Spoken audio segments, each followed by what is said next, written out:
I'm Isabelle Hart, 31 years old, and I've spent my whole life trying to earn my family's love. 8 months ago, I sent out wedding invitations, handwritten sealed in wax on paper that felt like it came from another time. I wanted everything to be perfect, a simple, intimate celebration with the people I loved, my closest family and friends. But 2 months ago, my younger sister Khloe announced she was getting married on the exact same day. No one in my family thought this was anything but fate. "It's destiny," she said, and my parents agreed. Then just a week ago, my mom texted me her words blunt and without emotion. "Your sister's wedding is the family's priority. We can't come to yours. No explanation, no remorse, just a decision made without me, as if I were nothing more than an afterthought." I stared at that message for a long time, my chest tightening as I fought to keep my tears hidden. Before I continue, let me know where you're listening from in the comments, and if you've ever felt like you were left out of something that was supposed to be yours, hit that like button and subscribe. I could trace my pain back to when I was a little girl. Growing up, Khloe was the one who always had the spotlight, her laugh, her presence. It was like the sun around which everything else revolved. Every birthday, every holiday, every moment of triumph, it all seemed to be about her. If Khloe did something great, the house would explode with celebration balloons, cake, everyone cheering. But when I did something worthwhile, like winning a science fair, my parents would smile faintly, remind me not to stay up too late, and go right back to their focus on Khloe. I still remember my 8th birthday. I had asked for a small cake shaped like a star, something to celebrate my love of astronomy. But on the day, the cake came out pink and covered in ballet slippers. "Your sister already had the mold," Mom said. I blew out the candles quietly while Khloe twirled around, showing off the tutu she had received for helping organize my party. It was always like that. Khloe was always the star. As I got older, the pattern didn't change. Every Christmas, Khloe's gifts were wrapped in gold foil, and mine were always practical socks, notebooks, things that didn't matter. When I joined the school orchestra, my dad congratulated Khloe for being such a good influence on me. When she tripped during a performance, the entire family rushed to comfort her, like the world had ended. I was left sitting quietly in the audience, clapping softly. By the time I was 15, I was trying to make a difference, bringing home straight A's on my report card, hoping that this time my parents would finally see me. But when I handed it over, Mom looked at it, smiled faintly, and said, "You're lucky, sweetheart. Some kids have to work so hard. Khloe's just gifted that way." That word lucky hit me harder than anything else. It made me feel like my success didn't count, like it wasn't real. But the most painful moment came one night when I was cleaning out the drawers in the living room and stumbled upon an old family photo album. I flipped through page after page of Khloe's milestones, her first dance class, her prom, family vacations. But when I turned the page to find a family portrait from a summer trip to Yosemite, I saw something that made my heart stop. There was me standing awkwardly next to Mom, my hair blown by the wind, my eyes squinting in the sunlight. But in the photo, my face was gone. Someone had cut it out. Mom explained it away as a way to make the frame fit better. I didn't cry, but inside something cracked. It wasn't just a photo. It was the fact that I had been erased, that I was invisible in my own family. That was the moment everything changed. I stopped waiting for recognition. I stopped hoping for applause. I threw myself into the things I could control, books, machines, anything that responded when I tried. I taught myself how to fix radios and rewire lamps, anything that would light up when I put in the effort. At least those things noticed me. Khloe, on the other hand, floated through life with no effort, no pushback. She could do no wrong. If she came home late, Dad would laugh it off. But if I did the same, I'd be lectured for hours. I realized then that my family didn't just favor Khloe, they built their entire identity around her. I was the practical one, the background noise, the daughter they kept around when it was convenient. And so, when my parents told me to reschedule my wedding for Khloe, I wasn't surprised. I'd spent years being pushed aside, always second, always forgotten. But this time, I wasn't going to let it slide. I wasn't going to fight for a place at their table anymore. Instead, I decided to build my own, and this time, I wasn't waiting for their permission. I knew it wouldn't be easy, but I was done asking for a seat where I wasn't wanted. And that's when I found it, the place where I would finally be seen. As I sat with my laptop open, staring at that email confirmation for the villa in Tuscany, I felt an odd mixture of peace and disbelief. I had made a choice, finally a choice that was mine, but it wasn't just about the wedding. It was about reclaiming a life I had spent years trying to piece together after it had been ignored, overlooked, and erased. I knew what it was like to be forgotten. Khloe always had the spotlight, and I was always the one left in its shadow.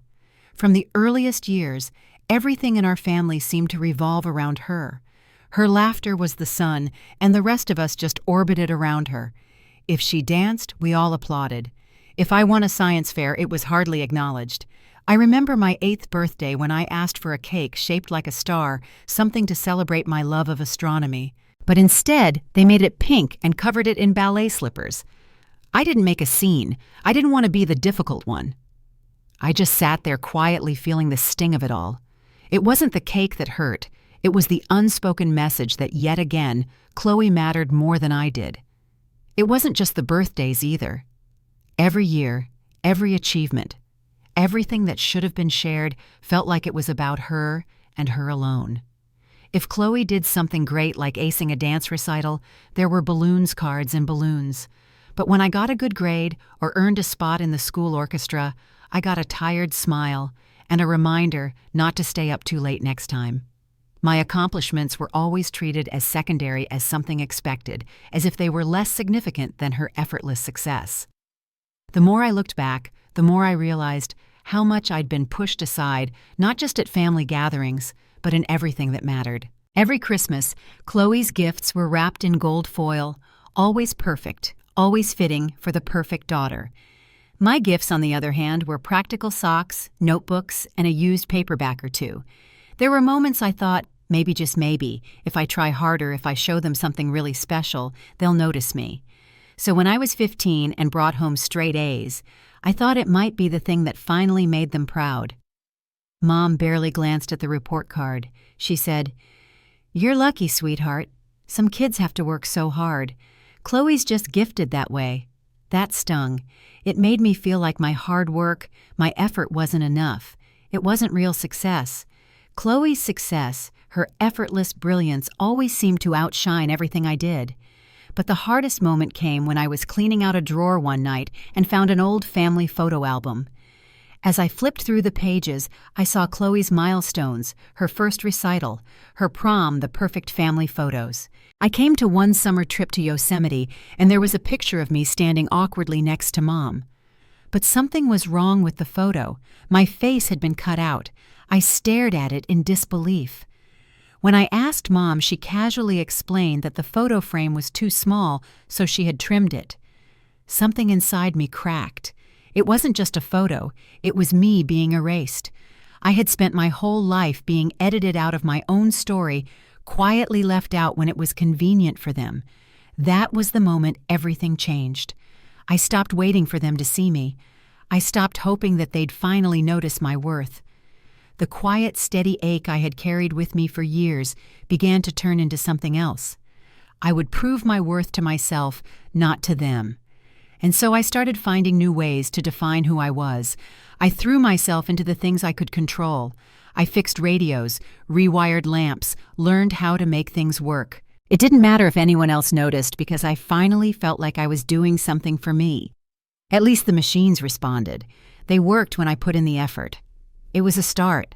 It wasn't much, but it was the beginning of something I could call mine. In contrast, Khloe glided through her teenage years. She was always the one who got praise even when she didn't deserve it. She could break curfew, and Dad would laugh it off. But if I did the same, I'd be lectured for hours on responsibility. I realized then that Khloe wasn't just the favorite. She was the only one who mattered to them. I wasn't just overlooked, I was invisible, and that was even worse.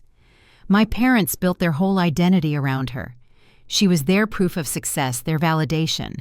I was just the backup, the one who kept things practical, the one who made life easier, but not the one they needed to notice. And after years of trying to be seen and always coming up short, I stopped. I couldn't keep chasing their love. I couldn't keep waiting for a seat at a table where I wasn't wanted. As I sat in front of my laptop staring at the villa in Tuscany, I realized something. I didn't need them to see me. I didn't need them to give me permission. I was going to build my own table, and this time I wouldn't wait for their approval. I would invite the people who truly mattered, the ones who had always shown up when it counted, and that I realized was the true beginning of my wedding.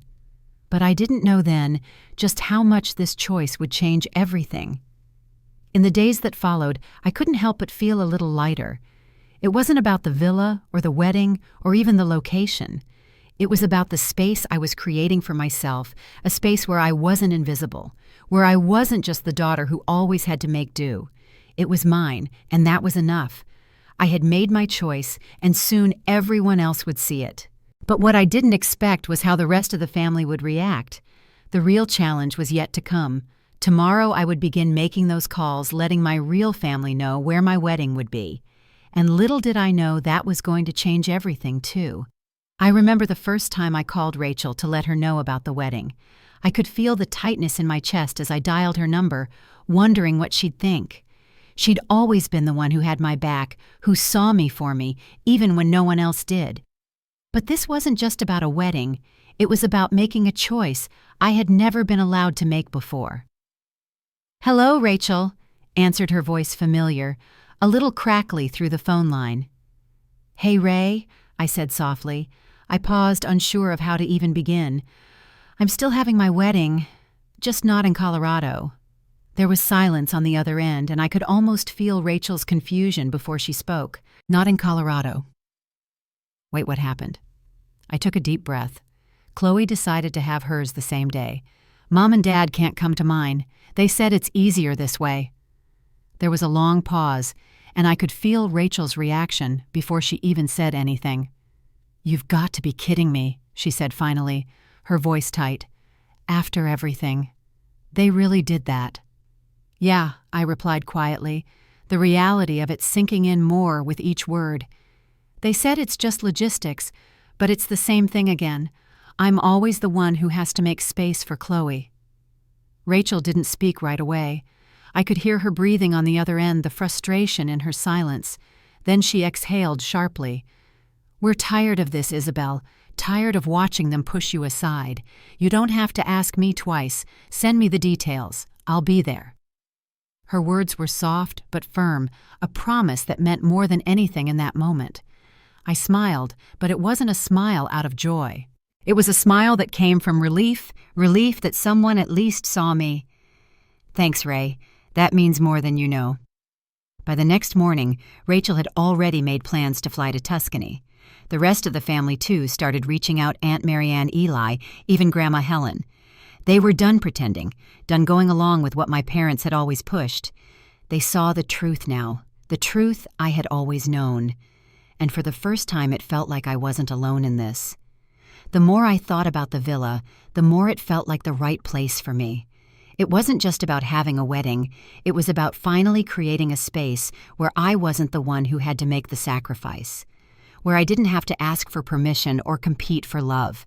The villa was my reclamation. No more pretending, no more competing for a seat at a table that would always belong to someone else.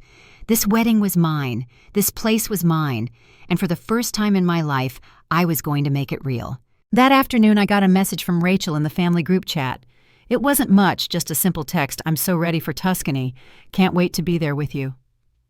Underneath that message, a few more replies started popping up one by one. Eli said, "I've been waiting for an excuse to get out of the country anyway. I'm in." Aunt Marianne said, "I'll be there, Isabelle. This time for real." It felt like a small miracle, a quiet revolution, but one that felt like everything. No one was going to let me be invisible anymore. I still hadn't told my parents about the change in plans. I wasn't sure when I would. A part of me knew it wouldn't change anything, that they would still expect things to be as they always had been. But deep down, I knew that if they chose not to show up, it wouldn't be the end of me. I had already found the people who mattered, the ones who chose to be with me, no matter what. A week later, I was on a plane to Italy. The whole journey felt surreal, my heart racing with both excitement and a quiet kind of nervousness. I had never done something like this before. I had never been so bold, so sure of myself. I had always been the one to wait for permission, the one to make everyone else happy. Now I was the one making the choices, and I was going to make them count. I wasn't waiting for anyone else to tell me what my life should look like. Tuscany was everything I imagined it would be. The sun slanted across the hills in a way that made everything look golden. The air smelled like rosemary and earth, and the sound of the wind rustling through the trees felt like a welcome. As I walked through the villa, I could hear the whispers of what had been, what was to come. It was mine now.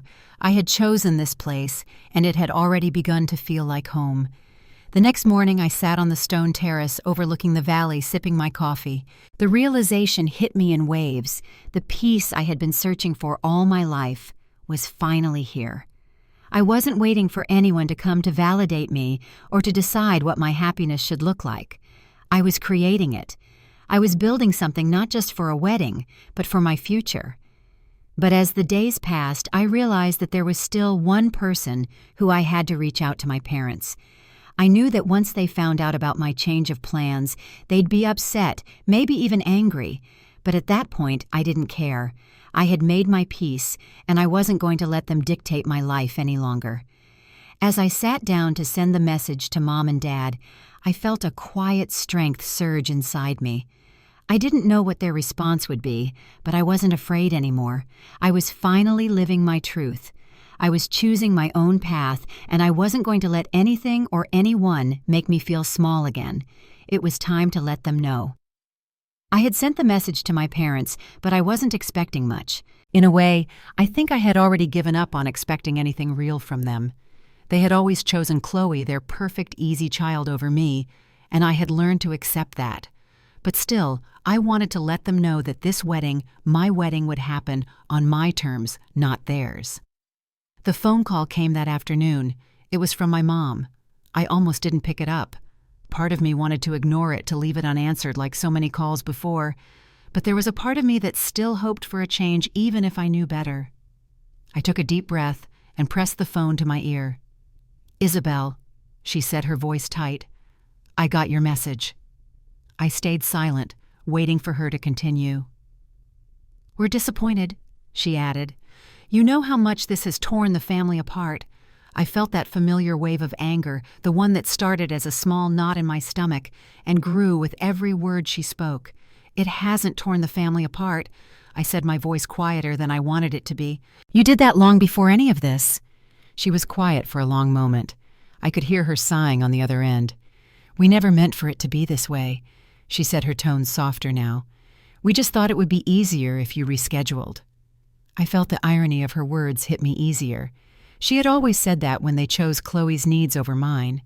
It was always easier for them to ignore me, to make me the one who would bend. But now I wasn't bending anymore. I had built something for myself, a life that was finally mine, and I wasn't going to let them rewrite it for me again. "I've already made my choice, Mom," I said. "I'm not asking you to be there, but I'm telling you it's happening. I'm not changing my date for anyone." There was silence again, and I wondered if she had anything left to say, or if she had already resigned herself to the idea that I wasn't going to be the daughter who always made things easy for them. But instead of fighting back, she said something I didn't expect. "I just don't understand why you have to do this. Why not just let it go? Let things go back to normal." I felt a knot tighten in my chest. It was the same question she had asked me my whole life. Why couldn't I just fit into the mold they had built for me? Why couldn't I just be the quiet, obedient daughter, always second to Khloe? But I wasn't that girl anymore. I had spent too many years trying to fit in, trying to prove myself only to be left behind. Because I don't want to be invisible anymore. I said the words coming out before I could stop them. "I'm not going to keep waiting for you to notice me. This is mine, and I'm choosing it for me, not for you." She didn't answer right away, and for a moment I thought maybe she would finally understand. But then she sighed again. "You're making this harder than it has to be," she said, and I could hear the frustration in her voice. "I'm not making it hard," I replied, my voice steady now. "You did that long ago when you chose Khloe over me. I'm just choosing something that's mine for once." I hung up before she could say anything else. There was nothing left to say. They had made their choice long ago, and now I was making mine. For the first time in my life, I felt a strange sense of calm wash over me. The knot of anger that had been twisted in my chest loosened, and I finally felt like I could breathe. It was time to move forward, and I wasn't looking back anymore. The next few weeks passed in a blur of preparations. I was surrounded by a small group of people who had always seen me for who I truly was, my real family. Rachel, Aunt Marianne, Grandma Helen. These were the people who showed up for me even when my parents didn't. I was determined to make this wedding exactly what I had always dreamed of, simple, intimate, and real. There would be no grand spectacle, no performances, just honesty and love. I spent my mornings walking through the olive groves surrounding the villa, the sunlight casting long shadows on the ground. The sound of the leaves in the wind felt like the calm I had been searching for, the calm that I had never known in my own family. As the days grew closer to the wedding, the details began to fall into place. I worked with Lucia, the chef from the village, to craft a menu that felt like a love letter to Tuscany, a 6-course meal that would be both simple and elegant. Handmade peach pasta with truffle butter, bistecca alla Fiorentina, grilled over olive wood, roasted vegetables with rosemary and sea salt. The food would be a reflection of everything I had built, honest, rich, and full of meaning. The courtyard was coming together beautifully, with garlands of wildflowers and candles strung along the trellis. The long table stretched beneath the vines, its surface polished smooth and warm in the sunlight. I imagined the laughter that would fill the air, the clinking of glasses, the soft murmur of conversation. This would be a place where love didn't need to be earned, where everyone sat together, not as family by blood, but by choice. As I watched the final preparations unfold, I knew that this wedding was more than just a celebration of love. It was a declaration of independence, of choosing to create my own space in a world that had always tried to silence me. But as the final touches were being added, something unexpected happened. A message came through from my parents. It was short, almost cold. "We're coming. We'll be there." I stared at the message for a long time, unsure of how to feel. Part of me was shocked, a little surprised that they had actually decided to come. Another part of me felt a strange kind of emptiness. After everything, after all the years of being overlooked, would their presence here really mean anything? Or was this just another part of their script, another attempt to make everything look perfect, even if they didn't truly understand what this day was about? I wasn't sure, but I wasn't going to let it overshadow the happiness I was building. Whatever their reasons, I had already chosen my path, and I wasn't going to let anything, least of all their presence, ruin what I had worked so hard to create. The day before the wedding, I sat at the long wooden table in the courtyard, the sun sinking low behind the hills. The air smelled like rosemary, like earth, like home. And for the first time, I didn't feel like I had to fight for a place at the table. I had built my own, and the people who mattered were already on their way. Tomorrow, everything would change.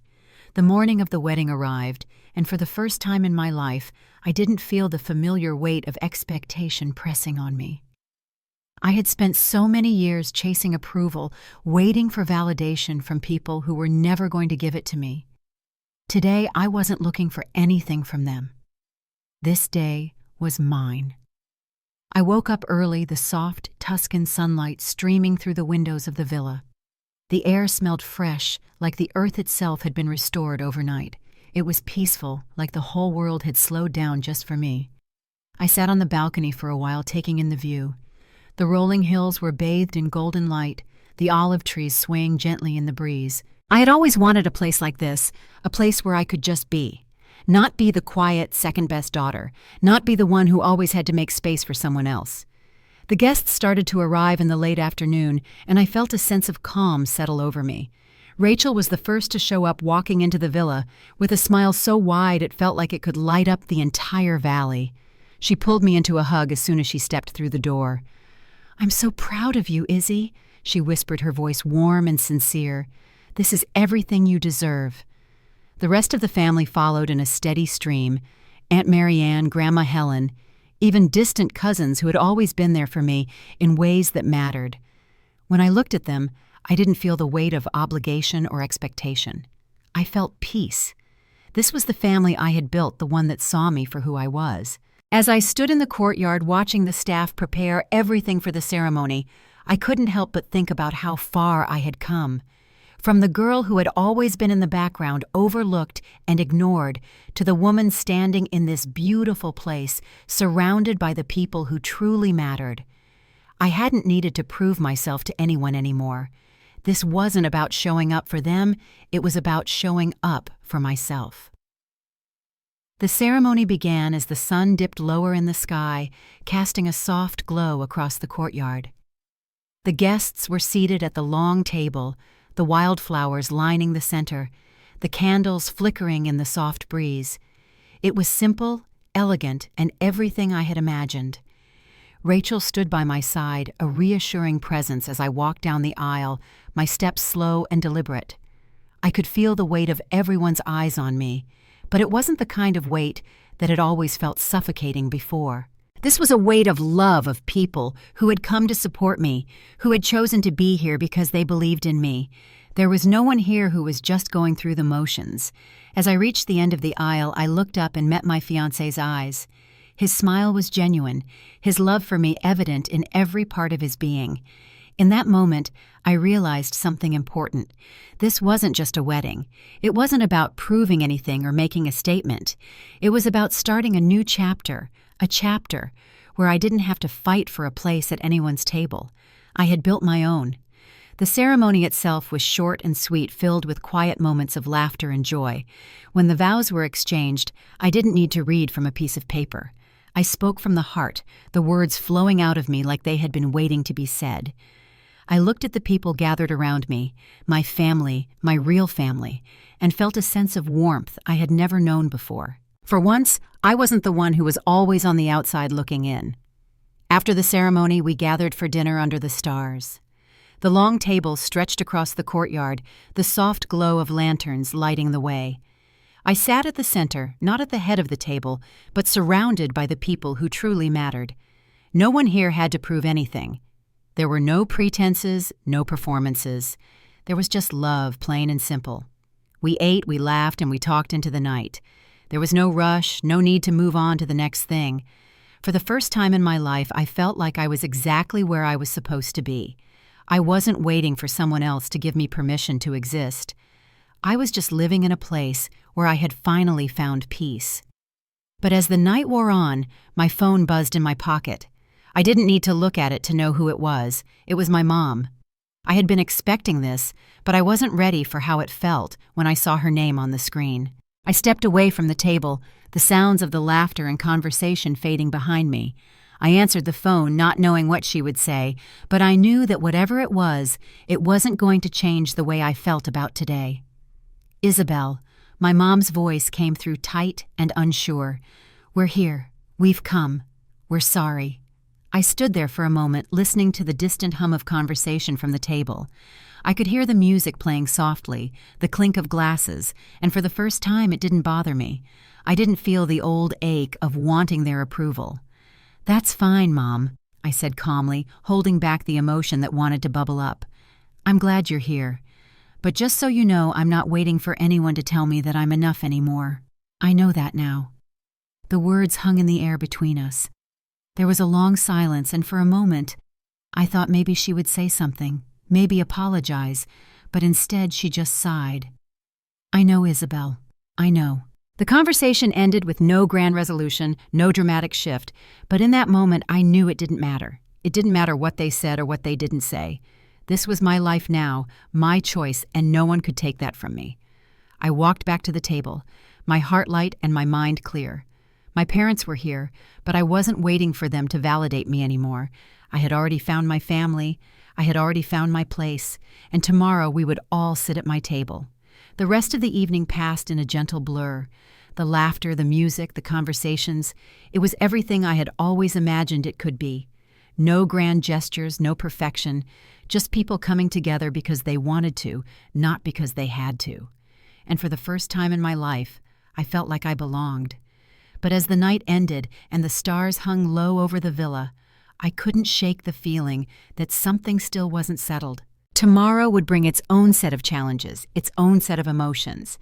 And though I had already made peace with so much, there were still questions lingering in the quiet corners of my heart. What would happen next? The next morning, the sun came up over the villa like it was meant just for me, casting a soft glow over the vineyards and hills. There was a quiet beauty to the moment, as though the world was holding its breath. I sat at the table in the courtyard, sipping my coffee, thinking about how far I'd come. The villa felt like home now, not because it was fancy or grand, but because it was mine. And for the first time in my life, I wasn't waiting for anyone to tell me that I belonged here. I just knew it. Guests were beginning to arrive, and I found myself standing in the courtyard watching them gather. Rachel was one of the first to come through the gates, smiling as she stepped toward me. Her face was warm with that familiar kindness I had come to rely on. "I'm so glad I'm here," she said, pulling me into a tight hug. "This is everything you deserve, Izzy." Her words made me feel something I hadn't felt in a long time, like maybe, just maybe, I was exactly where I needed to be. We spent a few moments together talking about the wedding, about everything that had led me to this place. It was easy with Rachel, just like it always had been. She never expected me to explain myself. She just understood. As the afternoon rolled on, the courtyard filled with more people, Aunt Marianne, Grandma, Helen Eli from Chicago, and even some distant cousins who had always been there when it mattered. I didn't feel the weight of obligation or the need to perform. I didn't need to be anyone other than who I was in this moment. The people who mattered, the ones who saw me for who I really was, were here. The ceremony was set to take place just before sunset, and everything was falling into place. The table was set. The music played softly in the background, and the wine was ready to be poured. It was a simple setting, but it felt full of meaning, full of connection. As I walked down the path toward the long table, I could feel the weight of the day lifting from my shoulders. For once, I wasn't anxious or worried about the future. I wasn't worried about the choices others would make. This day was mine, and nothing at all was going to take that from me. The wind picked up rustling through the olive trees, as if the earth itself was whispering a quiet approval. I had made it to this point, and nothing else mattered. The people I loved were here, and they were here because they wanted to be, not because they had to. That was something I had never fully understood until now. I wasn't the one chasing anyone's approval anymore. I wasn't competing for a seat at their table. I had built my own, and I was finally at peace with that. When the ceremony started, I could see the familiar faces in the crowd, all gathered together beneath the canopy of vines and wildflowers. No grand entrance, no elaborate fanfare, just the people who mattered the most. Rachel stood beside me, her hand resting on my shoulder as I took my place at the front. The words of the ceremony were simple, but they hit deeper than I ever imagined. It wasn't just about the vows we were exchanging. It was about the life I was finally choosing to live, one that was mine, not theirs. As I said my vows, I felt a quiet calm wash over me. I wasn't just speaking to my fiancé. I was speaking to the people around me, the ones who had stood by me all these years. I was finally choosing myself, choosing the life I had worked so hard to build. There was no one here who needed to be convinced that I deserved this happiness. It was real. It was mine. The ceremony ended with a simple kiss, but the moment felt like it had taken a lifetime to arrive at. For the first time in years, I felt truly seen, truly loved. And it wasn't because of anything I had done to prove myself. It was because these people, these true family members, had always seen me.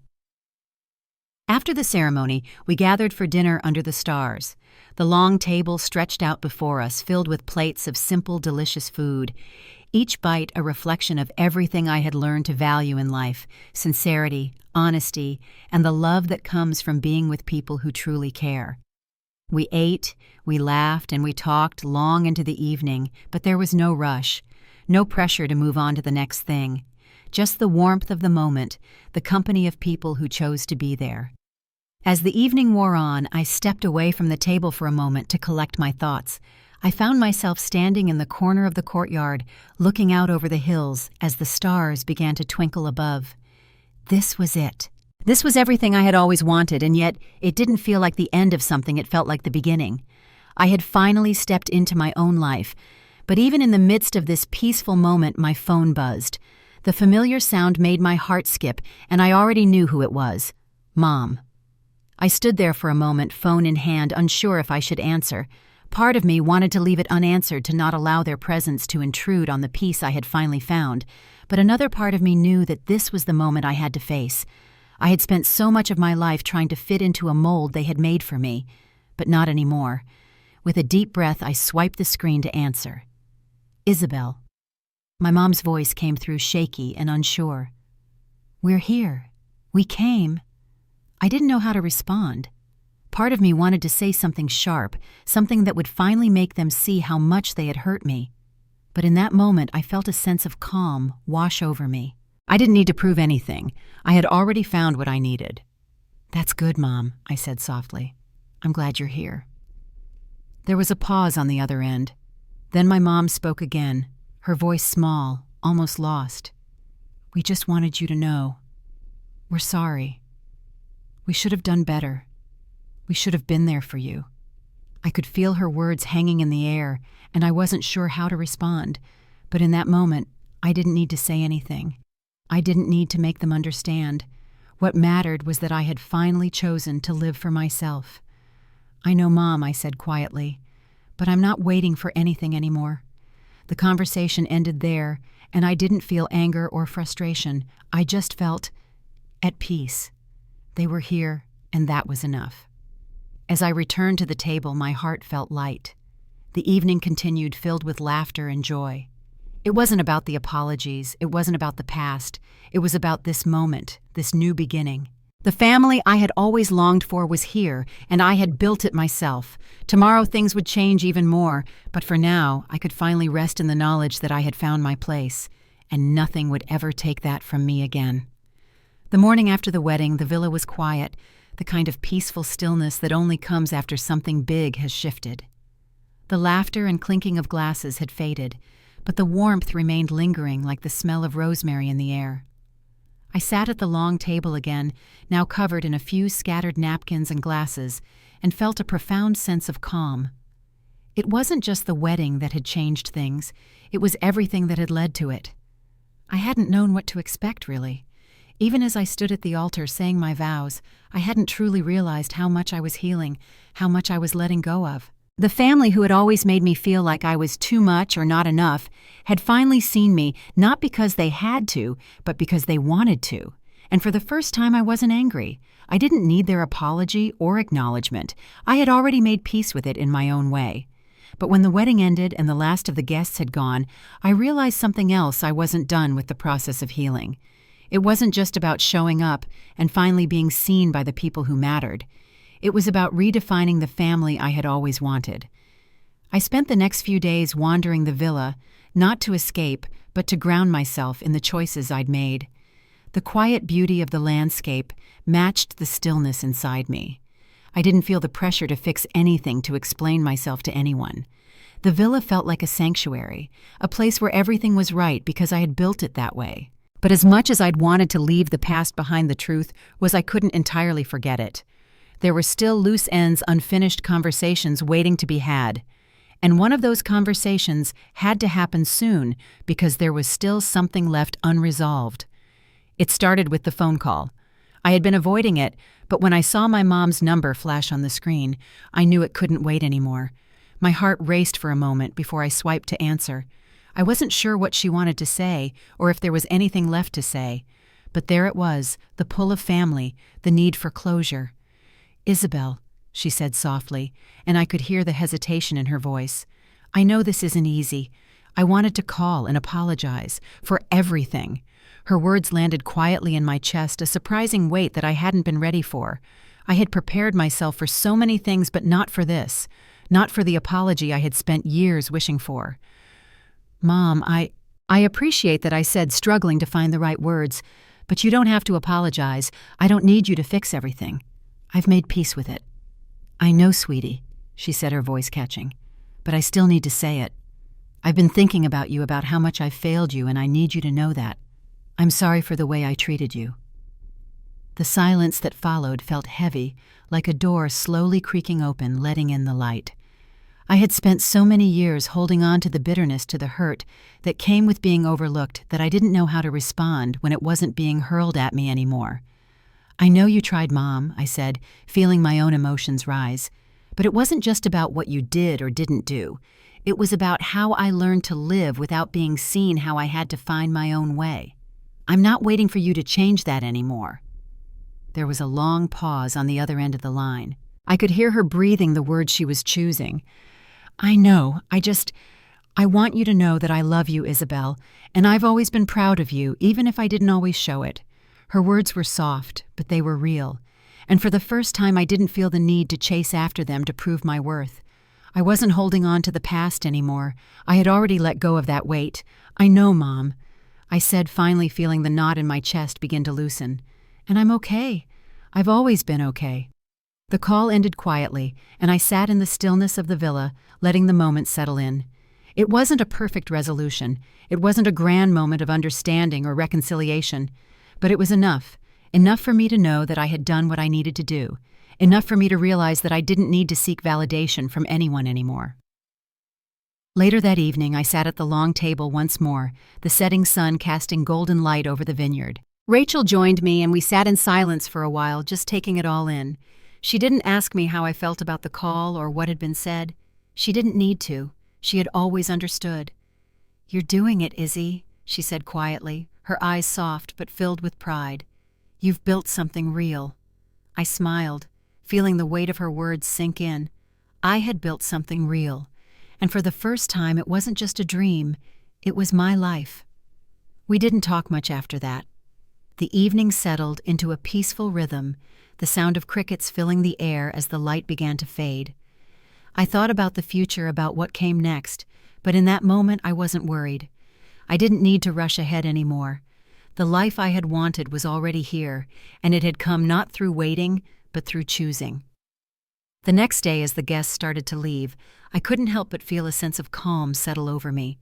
I was at peace with everything, with the choices I had made. The road ahead wouldn't be easy, but I knew that it would be mine, and no one, no matter how hard they tried, could take that from me. As the last of the family members left, I found myself standing alone in the courtyard, watching the sunset one last time.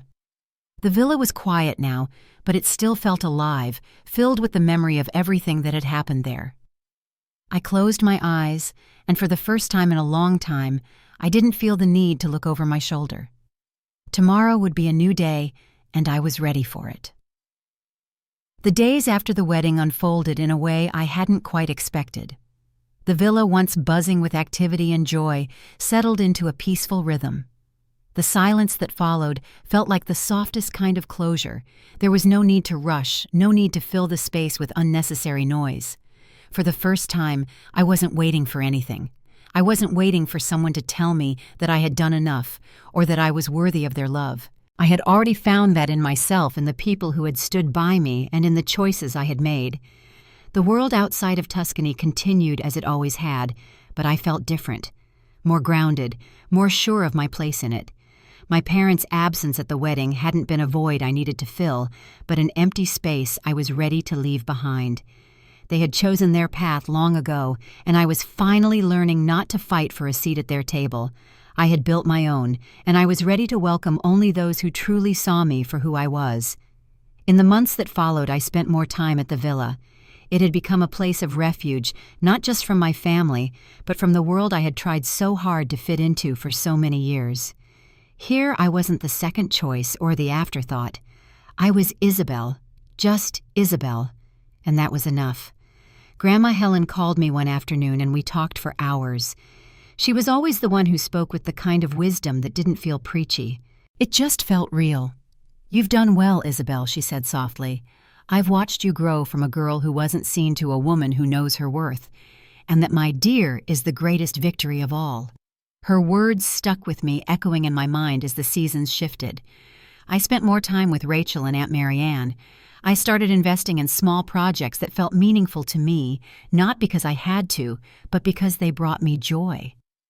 Slowly, I built a life that was mine without apologies, without regret. It was around this time that my parents reached out again. This time, it wasn't a phone call, but a letter. It wasn't the grand gesture I had hoped for, but it was enough.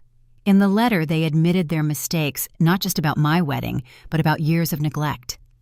They acknowledged the favoritism they had shown Khloe and how it had affected me. It wasn't an apology I was waiting for. It was a reflection of everything I had already forgiven. But reading it gave me a quiet sense of peace. I didn't respond right away. Part of me wanted to meet them halfway to somehow reconcile, but another part knew that I didn't need their validation anymore. I wasn't the girl who needed their approval to feel whole. I had already done the work. I had already found my peace. Eventually, I decided to send them a message. Not a letter, not a grand speech, just a simple message of thanks. I thanked them for finally seeing me, but I also reminded them that the life I had built wasn't dependent on their approval. It was mine. It always had been. And I was finally living it fully. As time passed, I received sporadic messages from Khloe. Some were passive-aggressive, others simply curious. She would ask about my work or how I was doing, always circling the issue of our relationship. I didn't respond. I didn't need to explain myself to her. The dynamic between us had changed, and that was okay. She would have to find her own path, just as I had, and if she ever truly wanted to find common ground, it would have to be on my terms I had set for myself, not for her or anyone else. One day, as I was walking through the olive groves, the leaves rustling in the wind, I thought about everything that had brought me here. I thought about all the times I had bent myself into shapes to fit other people's expectations. And I realized that every step I had taken, no matter how difficult, had led me to this place of acceptance and self-love. The people who mattered were here, and I no longer had to explain myself. I had already chosen my place in the world. And so I did what I had always wanted to do. I let go. Not of the people I loved, but of the need to be seen by those who had never truly understood me. I stopped trying to convince anyone of my worth. I started living for myself, not to fill the gaps left by others, but to honor the journey I had taken to get here. Looking back, I knew that this was the life I had built, one that was free from expectations, free from guilt. And in that quiet freedom, I found a kind of strength I hadn't known was possible. I wasn't waiting for anyone to choose me anymore. I had already chosen myself. I hope you take that with you today, whether it's in your own relationships, your own family dynamics, or in any part of your life where you felt unseen. You don't have to wait for anyone to validate you or to choose you. You are enough exactly as you are. And if you're feeling lost, just remember, it's never too late to build your own table. Fill it with people who see you, who love you, and who are willing to show up for you just as you are. Thank you for being here with me. If you've ever felt like you were overlooked or that your worth was dependent on someone else's approval, I invite you to reflect on your own journey. Let me know what you think in the comments below, and if you found this story meaningful, don't forget to subscribe for more. Take care and remember, you are never alone in this journey.